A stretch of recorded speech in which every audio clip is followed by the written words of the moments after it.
BJP की हो या कांग्रेस की हो, हर सरकार चुनावी साल में ही अपने वादे अपनी योजनाएं लेकर आती हैं। तो वो 4 साल सरकार जनता की क्यों नहीं पूछ करती है। गहलोत सरकार का सबसे बड़ा नाकामी बिंदु है मोबाइल वितरण। कि गहलोत सरकार ने महिलाओं के लिए तो बहुत अच्छा काम किया है। सत्ता तो वैसे बीजेपी की आएगी, वैसे शिकायत तो देखिए दोनों से ही है, बीजेपी से भी है और कांग्रेस से भी है।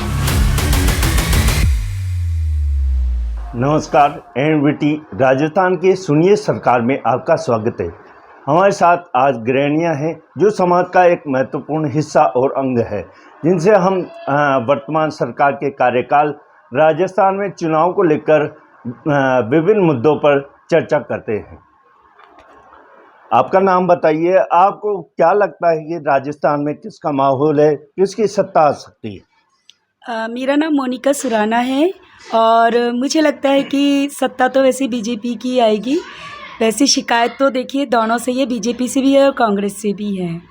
बीजेपी की सत्ता आने के पीछे क्या रीजन मानती हैं?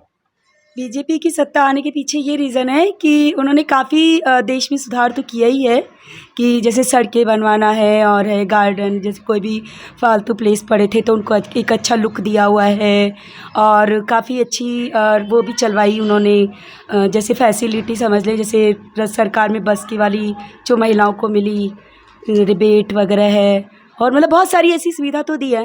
बट उसके साथ में उन्होंने महंगाई ज़्यादा बढ़ाई है, तो महंगाई, गृहिणियों को जो महंगाई बताई है वो हमारी समझ के थोड़ा सा। गहलोत सरकार के शासनकाल को एक गृहिणी के तौर पर आप किस तरह से देखते हैं?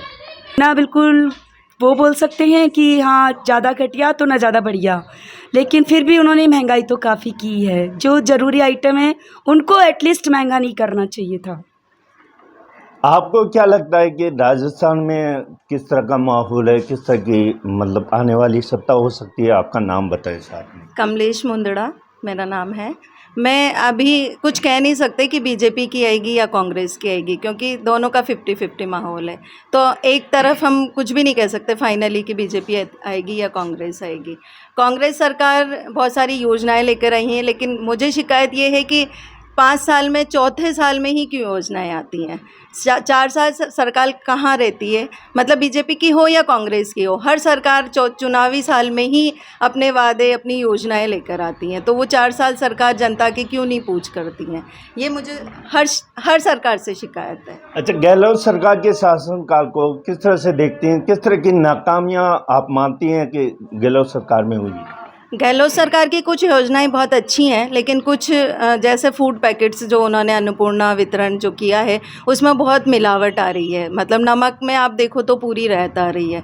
गैस सिलेंडर बहुत महंगा हो गया है। और विशेष तौर पर कहना चाहूँगी मोबाइल, कि हमें बिना ज़रूरत के, मतलब कि उपभोग की जहाँ ज़रूरत नहीं है, मुझे लगता है सरकार को उत्पादन पे ज़्यादा ध्यान देना चाहिए उपभोग के बजाय। सरकार को ये सोचना चाहिए कि हम अपना फाइनेंशियली, मतलब अपना बजट किस तरह से बढ़ा सकते हैं, बजट को ख़त्म करने के बजाय। मैं जैसे मतलब सोर्स बहुत सारे हैं, लेकिन सरकार को उस तरफ ध्यान देना चाहिए, जो कि हमारी राजस्थान सरकार में बिल्कुल नहीं दिया जा रहा है। आपका नाम बताइए, गहलोत सरकार की क्या उपलब्धियां मानती हैं आप? मैं मंजू तोतला देवली। गहलोत सरकार ने वैसे तो कोई भी हो, बीजेपी आओ कांग्रेस आओ, उसमें कोई ज़्यादा फ़र्क नहीं आता है। बाकी गहलोत सरकार ने महिलाओं के लिए तो बहुत अच्छा काम किया है।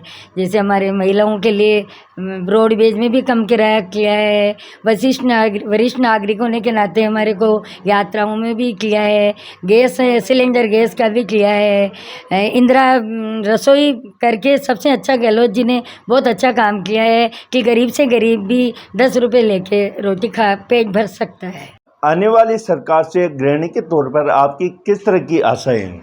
मेरा नाम नीति गर्ग है। आने वाले समय में मतलब मैं चाहती हूँ कि महिलाओं को सुरक्षित वो हो प्रदान। तो आजकल कितने अत्याचार वगैरह सब हो रहे हो, तो उनको लिए कोई अच्छा वो हो, सुरक्षा नियम वगैरह हो। और रसोई में भी काफ़ी चीज़ें महंगी हो रही है, जैसे सब्जियां है और राशन का इसका सामान है, सिलेंडर है, गैस सिलेंडर, तो इसमें भी राहत मिलना चाहिए। हर जगह इतनी महंगाई हो रही है, तो इसलिए थोड़ा सा रखना चाहिए। जैसा कि महिलाओं ने बताया कि रसोई बजट में भी आने वाली सरकार उन्हें राहत प्रदान करे। हम कुछ और मुद्दों को लेकर भी चर्चा करते हैं, गहलोत सरकार की किन बिंदुओं को लेकर आप नाकामी मानते हैं? गहलोत सरकार का सबसे बड़ा नाकामी बिंदु है मोबाइल वितरण। उसमें मतलब बजट उन्होंने इतना खर्च किया है, लेकिन वो बिल्कुल मतलब उसका मिसयूज़ है।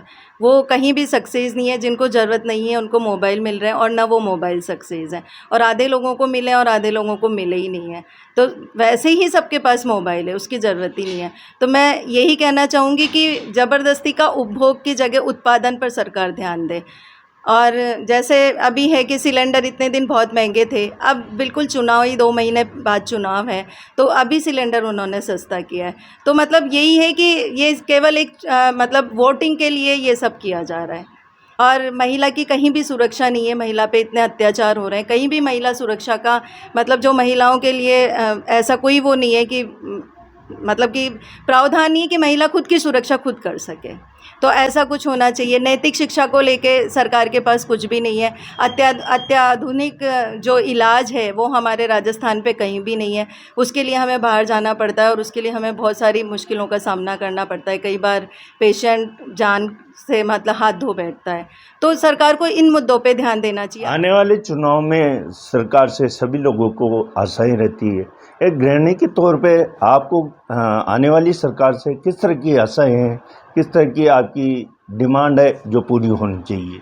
वही जो गहलोत सरकार से हमें जो नाकामी है वो हम चाहते हैं आगे वाली सरकार पूरा करे। केवल योजनाएं लाकर उन्हें मतलब क्रियान्वित भी करे। योजनाएं घोषणाएं हो जाती हैं, लेकिन वो क्रियान्वित नहीं होती। कई लोगों को तो पता भी नहीं चलता है उन योजनाओं का। तो हम चाहते हैं कि योजनाएं लाने से कुछ नहीं होता है, योजनाएं क्रियान्वित की जाएं। और जैसे मतलब वही हम चाहेंगे कि उपभोग पे ध्यान ना देकर उत्पादन पे सरकार ध्यान दे, अपने बजट को बढ़ाएं ताकि हम सबको राहत मिले। हम सब अपने बजट में महिलाएं अपने उत्पादन बढ़ेगा तो महंगाई कम होगी।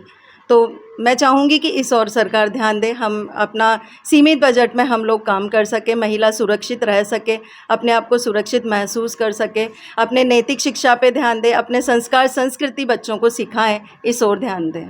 आने वाली सरकार से आप किस तरह की आशाएं रखती हैं? एक बिजनेस होम लोन या फिर कुछ भी बिजनेस के लिए लेडीज़ को जो आगे बढ़ने के लिए एक प्रोसेस या फिर वो मिलना चाहिए, उसके लिए जो फॉर्मेलिटी है वो वहाँ का बंदा इजीली समझाए।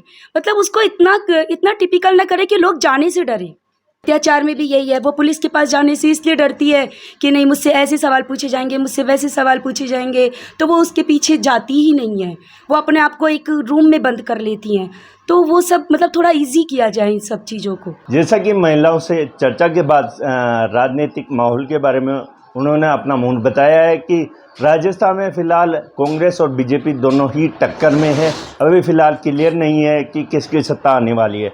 इसके अलावा महिलाओं ने महिला अत्याचार, रसोई बजट में जो महंगाई हुई है उसको लेकर भी अपनी राय रखी है। इसके अलावा कुछ महिलाओं का कहना है कि जो महिलाएं कामकाजी है, नया स्टार्टअप करके अपना काम शुरू करना चाहती है, उनको आने वाली सरकार कुछ सुविधाएं मुहैया कराए, जैसे उनको स्टार्टअप में लोन वगैरह की सुविधा मिल सके। टोंक से नवभारत टाइम्स ऑनलाइन के लिए मनीष बागड़ी।